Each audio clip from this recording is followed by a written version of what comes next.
I thought if I went to the gym, if I became more masculine presenting, I would be more appetizing to the men that I so craved attention from. Hello, and welcome back to another episode of On Being.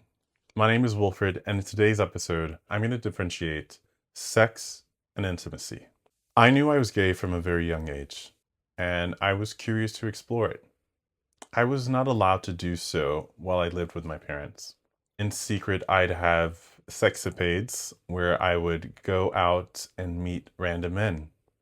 Because these escapades were so short and brief, I didn't go through the laborious task of building connection with the person. I knew that the likelihood of us ever forming a relationship would be impossible. This set the precedent for an unhealthy relationship with sex.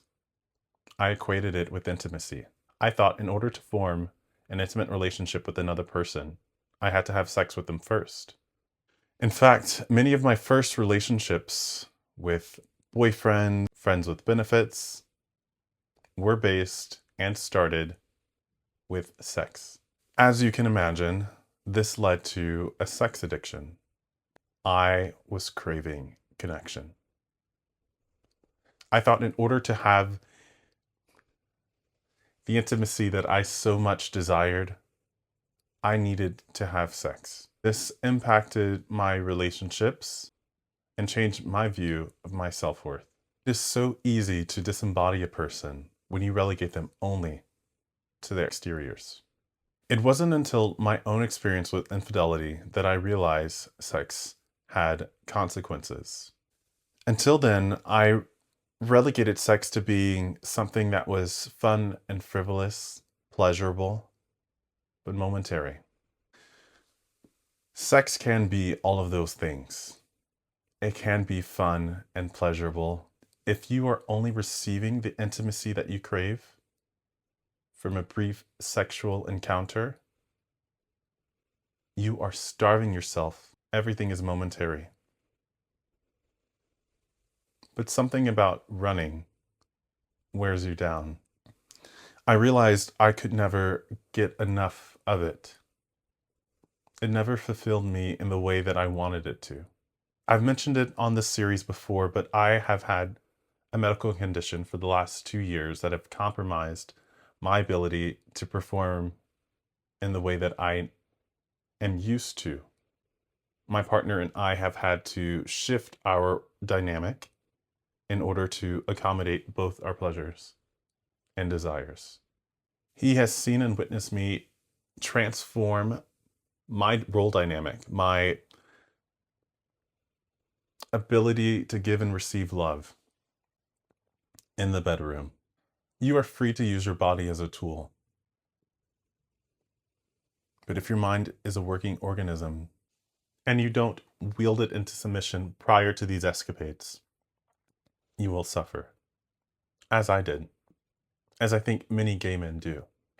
If your desire is pleasure, pursue pleasure. And if your desire is intimacy, think of creative ways in which you can have a conversation with someone, such as the one that we're having right now, in order to forge that bridge between person to person. I realized in a conversation with my therapist that intimacy cannot be measured in the system that objectivity exists. It's feelings based. And it's something that you can give to a person when you share the truth of who you are. And what I'm learning over time, being in a long-term relationship, forging that gap between one entity and another, although challenging, is rewarding. In my personal relationship, I initially felt robbed of this. I am Black American. My partner is European, French. Our worlds, our languages, our understanding of life are on two polar opposite sides of the world.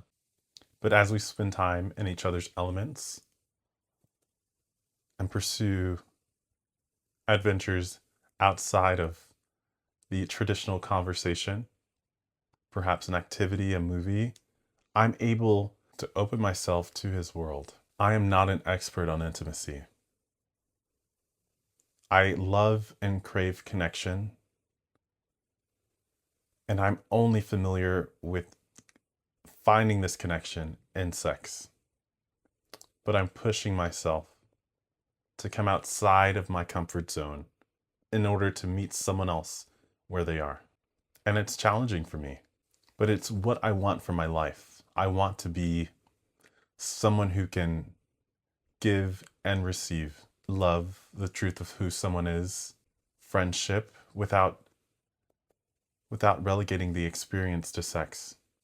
If you've had similar troubles with making connections with people of the same sex, I'd be curious to know what ways in which you are able to find connections. Whether you're living in a new city, a city that you've lived in your entire life. And it's so challenging with so much media being circulated, focused around sex and sex appeal. Even as I'm recording this video, I'm wondering if the content of what I'm saying is as strong as how I'm appearing. And these ideas are not new. It's not something I'm criticizing, but it is something I'd like to bring into perspective. If you're struggling with intimacy and your only form of intimacy is sex, why is that? Why is that the case? And is there an alternative? How do you bridge the gap of conversation with someone new? Hopefully we can figure this out together. This episode, I wanted to expose the idea I've been circulating in my head and see if there's anyone else who is struggling with this same area. I hope you enjoyed today's episode of On Being, our daily series, and I can't wait to see you